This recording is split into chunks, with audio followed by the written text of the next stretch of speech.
जेबी cases का उदय जो हुआ है, ये एनडीए और यूपीए के आतंक के खिलाफ, आतंक से जन्मा हुआ चीज है। आरएसएस जो है कांग्रेस उसकी मां है और भाजपा जो है उसका पोता है, ये कैसे आप सिद्ध करें? तो कांग्रेस आरएसएस की मां हो गया और भाजपा पोता हुआ। एक बना लिया एनडीए, एक बना लिया यूपीए। सरकार महत्वपूर्ण नहीं होती है, संविधान महत्वपूर्ण होता है। और संविधान की जानकारी इस देश में अगर किसी को है तो हम यह समझते हैं कि जयराम दा के पास है। झारखंडी भाषा खतियान संघर्ष समिति का आज गांडे में जो है कोडरमा लोकसभा के अंतर्गत ये गांडे प्रखंड में आज उनका जो है एक सभा है और इस सभा में एक शख्स जो है ये 5 मांगों को लेके आज अभिभाषण भाषण दे रहे थे और वो ये भी कह रहे थे कि इंडिया गठबंधन हो या फिर एनडीए या यूपीए, दोनों या आरएसएस, सभी जो है सो एक ही चट्टे बट्टे के लोग हैं। क्या कुछ कहते हैं, क्या कुछ है, आइए हम आपको कैमरे में कैद कर आपको दिखाने का प्रयास करते हैं। जी जोहार आपका। मैं कुंजलाल साहब। आप क्या नाम बताएं? मैं कुंजलाल साहब। कुंजलाल साहब कहाँ से हैं? बगोदर मेरा घर हुआ। गरीब कमजोर शोषित पीड़ित संघर्ष समिति गिरिडीह का मैं जिला सचिव हूँ और साथ ही जेबी केसेस का एक चहेते हूँ। चाहते हैं अभी भाषण में आप 5 मांग रहे थे, वो क्या क्या है, थोड़ा हमारे दर्शक को आप बताएं। दरअसल में 2 नवंबर 2023 से हम लोग गिरिडीह जिला व्यापी चरणबद्ध शांतिपूर्ण पद यात्रा व धरना कार्यक्रम चलाया।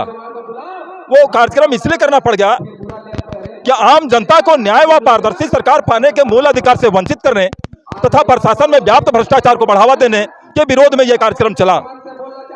इस कार्यक्रम के माध्यम से हम लोगों ने 5 सूत्री मांग पत्र इस देश के प्रथम नागरिक महामहिम राष्ट्रपति महोदया को समर्पित किया है। यह हम लोगों का जो मांग है वो क्या है कि भारतीय संविधान अनुच्छेद 39 का राज्य के नीति के निर्देशक तत्व है, ठीक है। और ये सब जानबूझकर पुलिस अधीक्षक गिरिडीह ने प्रशासन में व्याप्त भ्रष्टाचार को कायम रखने के नियत से अपने उक्त विभागीय कर्तव्यों का अनुपालन करने से इनकार गए।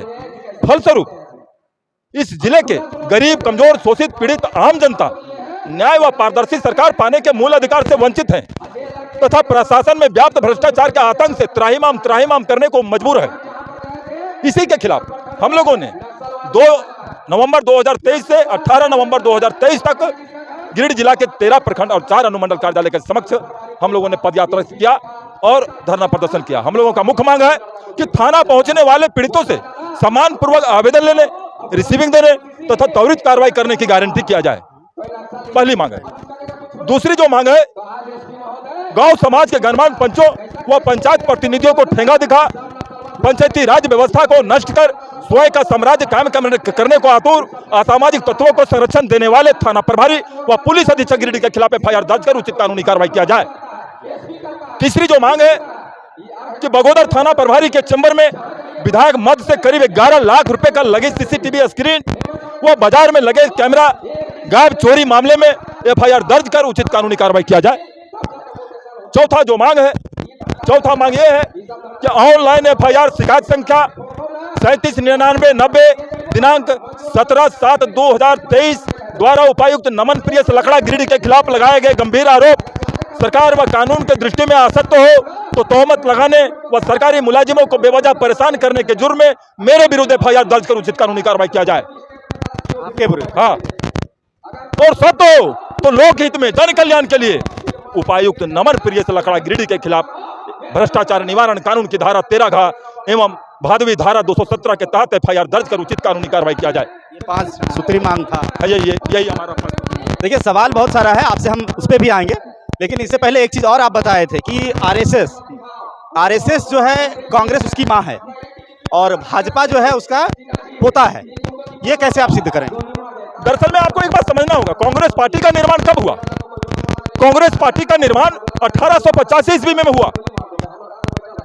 आरएसएस का निर्माण कब हुआ? आरएसएस का निर्माण 1925 ईस्वी में हुआ।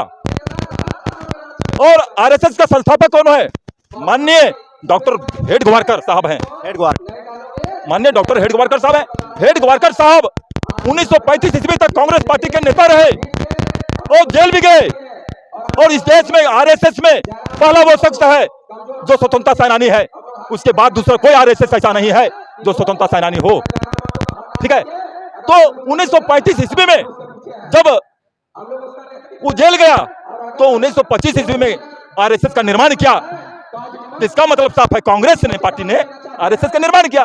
उस समय वो कांग्रेस में थे या छोड़ दिया? में थे, 35 तक कांग्रेस में थे आरएसएस, डॉक्टर हेडगेवार साहब, और 1925 ईस्वी में वो आरएसएस का संस्थापक बने। अच्छा, 25 में बने और 35 तक वो रहे। तो कांग्रेस आरएसएस का मां है वो ना। और आरएसएस ने जब गांधी जी का जब हत्या हुआ तो आरएसएस ने मिठाइयां बांटा, तो सरदार वल्लभ भाई पटेल जो गृह मंत्री थे इस देश का, उन्होंने उस पर प्रतिबंध लगा दिया। कांग्रेस पार्टी इस पर आरएसएस पर प्रतिबंध लगाया कि ये देश हित के लिए बेहतर संगठन नहीं है। इस पर रोक लगा दिया, इस पर प्रतिबंध लगा दिया गया। और जब प्रतिबंध लगाया तो ऐसा प्रतिबंध लगाया जिसका रजिस्ट्रेशन होना बड़ा मुश्किल हो गया। अभी बिना रजिस्टर्ड का अब रजिस्टर्ड हो गया। मोदी की सरकार बनी है ना, इसलिए आरएसएस की सरकार बनी है ना, इसलिए इन्होंने अब रजिस्ट्रेशन है आरएसएस की। अब क्या हुआ, आरएसएस जो है कि जनसंघ का निर्माण किया। जनसंघ का दिया छाप उसका था, दिया छाप से वो चुनाव लड़ते थे, वोट लड़ते थे। लेकिन जब प्रतिबंध लगा दिया गया था तो फिर चुनाव लड़ना बंद हो गया। फिर भी वो चला कोई हिसाब से घिसट पिसट के जबरदस्ती। अब क्या हुआ कि उन्होंने 1980 में जनसंघ को भारतीय जनता पार्टी में परिवर्तन कर दिया, विलय कर दिया। तो कांग्रेस आरएसएस की मां हो गया और भाजपा पोता हुआ। एक बना लिया एनडीए, एक बना लिया यूपीए। अच्छा, आप ये चीज आप बताएं, एक चीज और हम जानना चाहेंगे। अभी आप जेबी कैसेस में सक्रिय सदस्य हैं। जी हाँ।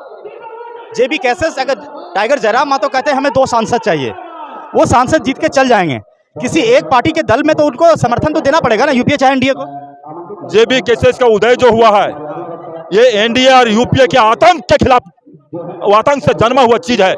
जयराम महतो जेबी केसेस की सरकार बनाने के लिए फिर ऑल ओवर इंडिया पे आपको नहीं ये करना पड़ेगा। देखिए, सरकार महत्वपूर्ण नहीं होती है, संविधान महत्वपूर्ण होता है। और संविधान की जानकारी इस देश में अगर किसी को है तो हम यह समझते हैं कि जयराम दा के पास है। ओवैसी भी तो बैरिस्टर माने जाते हैं, उसके पास भी तो संविधान की वो बात करते हैं। ओवैसी भी माने जाते हैं, ये बात बिल्कुल सही है।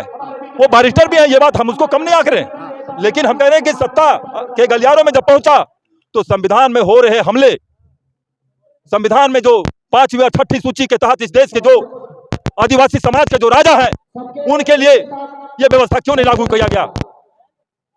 आदिवासी समाज के जो इस देश के मूल निवासी है, क्यों नहीं लागू? उसके लिए यह व्यवस्था 5वीं और 6ठी सूची को कानून का रूप क्यों नहीं दिया गया अब तक? ये एनडीए और यूपीए गठबंधन की सरकार है। एनडीए और यूपीए गठबंधन, हाँ, चलिए, सत्ता पक्ष और विपक्ष के रजामंदी से चलती है। चलिए, और सवाल हम जानते हैं कि आप जो है अभी जयराम को किस रूप में देखना पसंद करेंगे? जयराम को ये एनडीए और यूपीए के आतंक के खिलाफ जो है जनता के हित में अवतार हुआ है, अवतार, उदय नहीं, अवतार हुआ है। आपकी बात से सहमत हूं, लेकिन किस रूप में देखना चाहेंगे? सांसद, विधायक या सीएम, कैसे देखना चाहेंगे? जनता का नायक। अब ये जनता के नायक हो रहे हैं, जननायक है अब ये, जननायक के रूप में। हाँ, संसद विधायक को कोई बड़ी बात नहीं होती है। अच्छा, भीड़ में जो कहा जाता है, जो आती है यहाँ सभा में, वो कहते हैं कि जयराम मातो को सीएम के रूप में देखना चाहेंगे। आपका क्या मन करता है? सीएम क्या पीएम होंगे?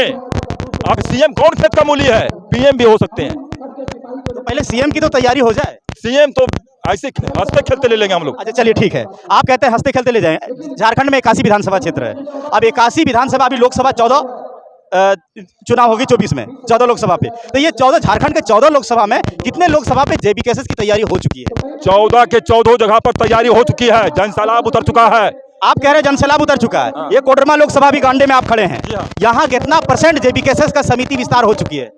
यहाँ पर लगभग करीब 70%। आप कैसे कहेंगे 70%? सिर्फ प्रखंड कमेटी बनने से या पंचायत कमेटी बनने से? हमारी प्रखंड कमेटी और पंचायत कमेटी, प्रखंड कमेटी अब तक विस्तार हो चुकी है, प्रखंड कमेटी का विस्तार होना भी बाकी है गांडे का। जी हाँ, और पूरे गिरिडीह जिला का बता रहे हैं, और बाकी जगहों पर लोग लगा हुआ है। 6 विधानसभा क्षेत्र है आपके कोडरमा में? 6 विधानसभा क्षेत्र में भी चल रही है, और पूरे 6 विधानसभा क्षेत्र ही नहीं, ये पूरे झारखंड में चल रही है।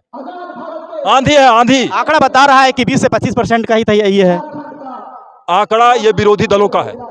आपके जेबी केसेस का आंकड़ा? नहीं, ये जेबी केसेस यूपीए का आंकड़ा है। नहीं, आपके जेबी केसेस के समर्थक जो है सक्रिय सदस्य, उनका आंकड़ा है। ये आपको दिग्भ्रमित किया जा रहा है, या फिर आप हमें दिग्भ्रमित कर रहे हैं? बिल्कुल नहीं। हम कह रहे हैं कि बिल्कुल 70% यहाँ पर आंकड़ा पूरी हो चुकी है, सिर्फ पंचायत कमेटी अभी विस्तार होना बाकी है। इसका मतलब क्या है कि आप जो है कोडरमा लोकसभा जो है हॉट सीट माना जाता है भाजपा का, आप उसके बार पूरा हवा हो जाएगा। ये यूपी औकात है तो समझ लेना रिजल्ट में चेहरा किसको बनाएंगे? चेहरा भी आ जाएगा, चेहरा आएगा। चेहरा आ जाएगा। चलिए ठीक है, चूंकि देखिए इसीलिए कि 24 में चुनाव है, इसलिए मैंने ये सवाल आपसे किया। बहुत बहुत शुक्रिया और जोहार भी आपका। तो जैसा कि हमने जाना कि 5 सूत्री मांगों को लेके आज सभा में ये जो है सो बातें रख रहे थे, और जाहिर थी जो भी 5 सूत्री मांगें थी जनता के लिए थी और जनता के हित के लिए थी। लेकिन 2024 में जो चुनाव है, जो लोग कहते हैं और कह के सामने आ रहे हैं, कोई कहते हैं कि जयराम को सीएम के रूप में देखना चाहते हैं, कोई कहते हैं कि पीएम के रूप में देखना चाहते हैं, लेकिन आंकड़े क्या बताते हैं इसकी भी खबर मैं बताऊंगा और बना के आपको जल्द ही पेश करूंगा कि 14 लोकसभा में जेबी केसेस का क्या आंकड़ा बताता है, क्या 14 लोकसभा में कितने लोकसभा सीट पे फतेह जेबी केसेस कर सकेगी। बने रहिए आईना प्लस के साथ, सच दिखेगा तो बोलेगा। जय हिंद, जोहार।